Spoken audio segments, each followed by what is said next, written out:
Welcome back, guys. I am here with Mark Cerny, who is the lead system architect of the PS4 and also the game director of Knack. Next to him, Yusuke Watanabe, who is the producer of Knack. So excited to see this game. Thank you for bringing it by. First of all, we're looking at lots of physics, lots of particles, lots of little bits of things coming together here. Tell us about some of the technology and some of the philosophy about Knack as a character. I mean, we wanted to make a character action game, but you need to have that core concept which is going to differentiate itself from anything else in the genre. And our idea was that we would have a character that would have a knack for growth and transformation. And so the idea is that you can pick up parts of the body and incorporate them into your body. And so Knack grows from being a 3-foot-tall, sort of traditional mascot character to being a 30-foot-tall rampaging monster over the course of some of these levels. The next-gen aspect to this is that the character is driven by a custom 5,000 object physics simulation. Okay. And that sort of thing is just a whole lot easier to do on PlayStation 4 with the amount of performance you have there. Very cool. So you've been instrumental, I mean, in the creation of some memorable characters in games that just have had really memorable characters. I mean, like Spyro, Jak and Daxter, Ratchet and Clank. As your Spyro the Dragon. Yes, that's the one. And what makes a good mascot character, and how does Knack sort of embody that, right? Because you can't just make a cartoony character and put him on some platforms. People try that all the time. I mean, I think that the idea of a mascot was that a character would represent the platform. And that worked for the Nintendo Entertainment System back in 1986. Right.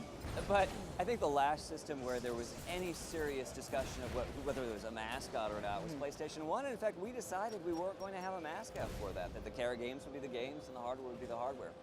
So, I mean, to my perspective, it's a platform action title in a fantasy world, and I don't really view it as a mascot in that kind of sense. Right on. So it's kind of been described as Katamari, Jak and Daxter with a little God of War. And that, I hear that and I like the way it sounds, but kind of break that down for me. I mean, it's more like Crash Bandicoot for the gameplay. So you have a simple moveset, but you need to learn it very, very well to get through the game on, for example, hard difficulty. It can be quite challenging.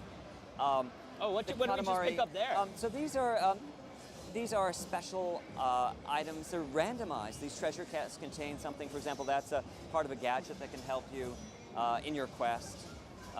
Or you can, if you collect enough of these items, you can unlock special characters for a second playthrough. Okay.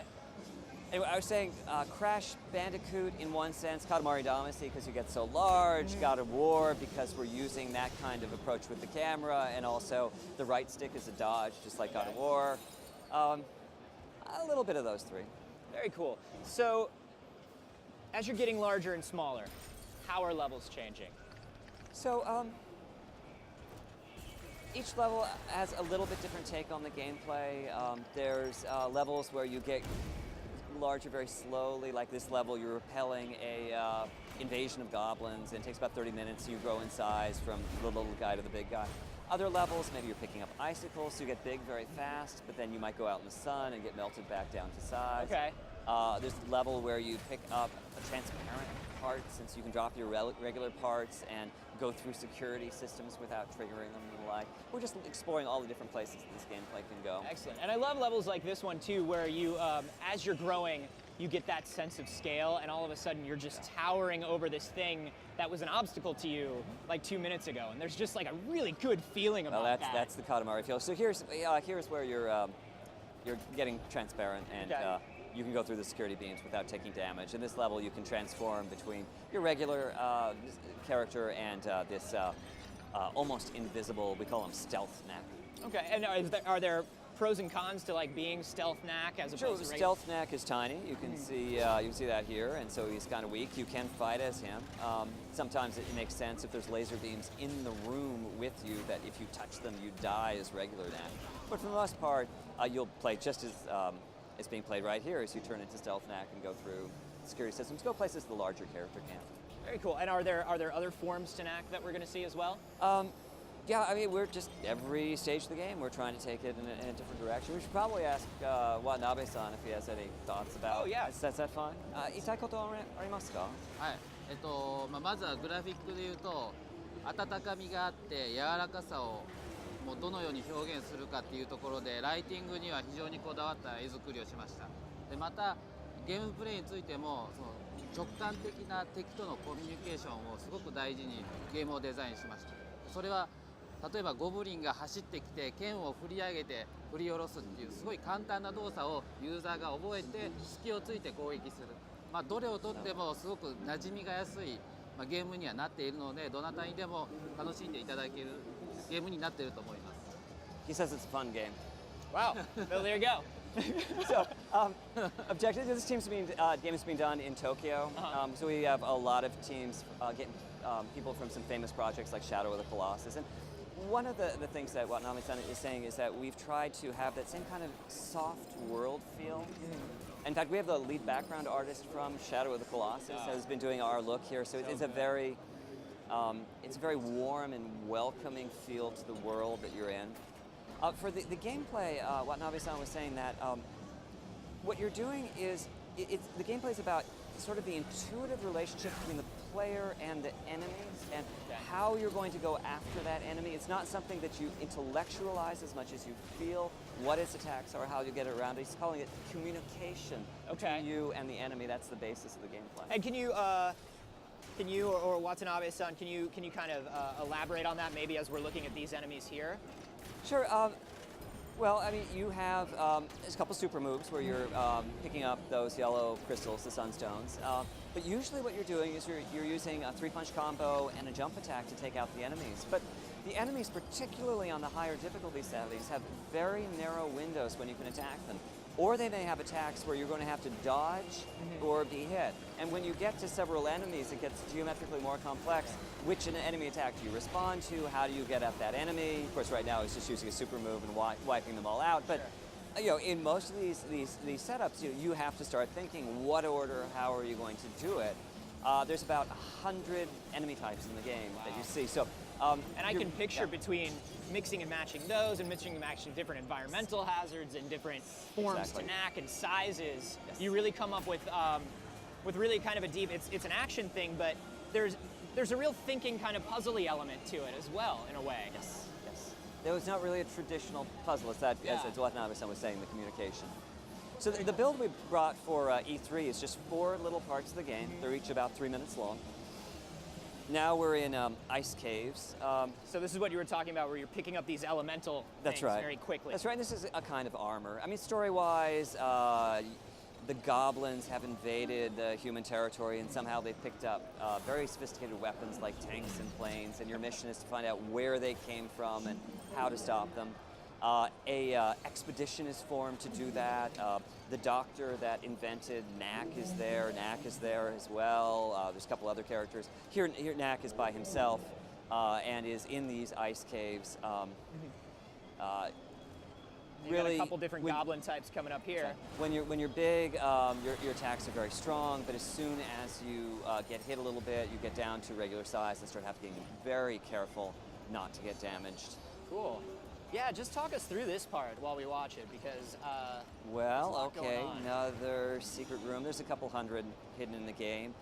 Treasure chest, again, contains a randomized object, so it's a part of a gadget that you're building that will help you in your quest. And I don't know if you could see it, it went by very quickly. On the right-hand side was all your friends that had visited this secret room before you.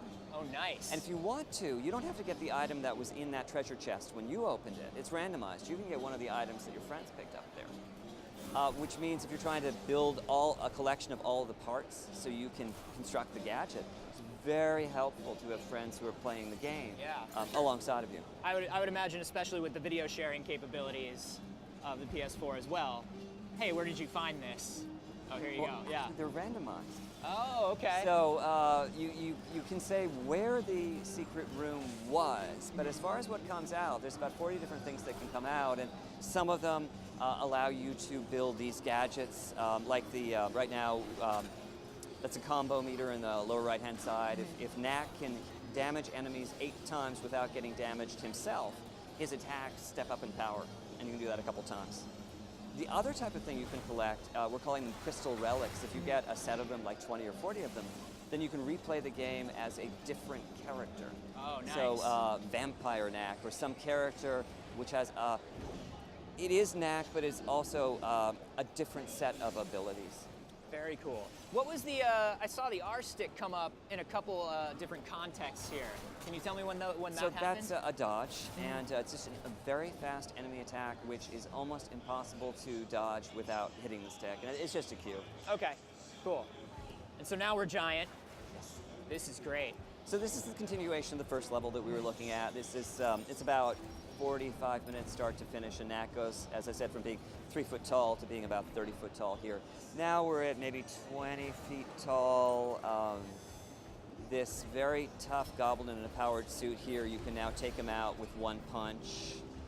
But then the goblins are bringing the big weapons like this tank. Knack can also, he's gotten big enough he can pick up cars and things. He can actually pick up tanks and throw them if he gets big enough. Oh yeah, so as you get bigger, you can use this environment Start using in different this. ways. Yeah. Now we're throwing, yes, we're taking out the helicopters with cars. You also may recall at the very start we were taking on some goblins with axes who were larger than Knack, and those were pretty powerful weapons. Is there a moment where you come back and you just get to stomp on those guys? Right here. Yes. Right here. So I love it. let's go around the corner, and here it comes. No, please. This is one of our producers playing. He knows where all the secret rooms are. Okay, here we go. So these are the guys that were pretty tough when we started this stage 30 minutes ago. And at this point, not so tough. Great. So that's a Katamari Damacy feel. For sure. That pretty much no matter how big the enemy is, at some point, it's just small to you. Tell me about this art direction and this character design, and what sort of the influences were there. Well, we started out, we had this idea that you'd be in a city that was being destroyed, and you'd pick up things like a brick wall would fall down, and you'd pick up bricks, and we ended up with a character that was like an amorphous blob that would walk around. It's just not very attractive. And we ultimately realized we needed to design the character. It needed to be very intentional. So he might have 5,000 parts, but they are carefully placed. And in the story of the game, he's made out of these relics, remnants of a lost long civilization that the doctors figured out how to add consciousness to. But having that storyline in place allows us to have these detailed parts in very specific shapes and sizes, and design this character at every size. This is very cool. And I just gotta wonder, you've been on the software side of everything for a while now. When you were sitting down and everybody was thinking about the PS4, as somebody who had been on the software side for so long, what did you want to put in there? What did you know needed to be in there for you? One of the reasons I was chosen to lead the next gen effort is I am a developer. I've been doing it for making games for about 30 years now. And the idea was that as a developer, you'd understand more about what you do with the hardware to make it easier to use by the developers. But I took a little different take on that. I mean, we ended up just going out to the development community at large, finding out what they wanted. And the PlayStation 4 that you see today is pretty much a direct result of those conversations. x86 processor, hard drive in every box, 8 gigabytes of RAM, unified memory, those are all things that came out of the development community's requests. Awesome. And is that kind of like a reversal of the way it is? Do hardware developers go out to software developers in the beginning? Is that usual? It's not normally done. No. But PlayStation 1 was in fact Ken's brainchild. We finished it and then he started showing it around. But it was clear that games are getting so complex, and we really need to do something we can to bring it all back to the way it used to be in PlayStation 1 and PlayStation 2, where you could have a game concept, make that game, get that out, and not have it be so hard. Awesome. Mark, Yusuke, thank you so much for coming by. We're going to leave you now with the trailer for Knack. Check this out.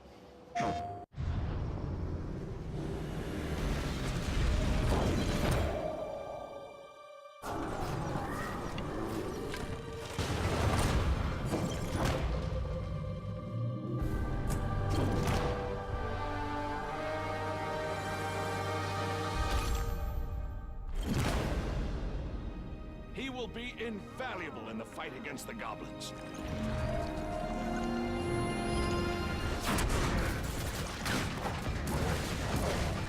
capable of explosive growth.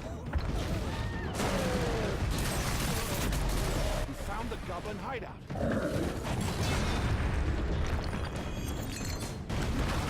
It's a guardian up ahead. You look fierce. Got less than a minute before the sun melts me back down to size. Stay back. Ah!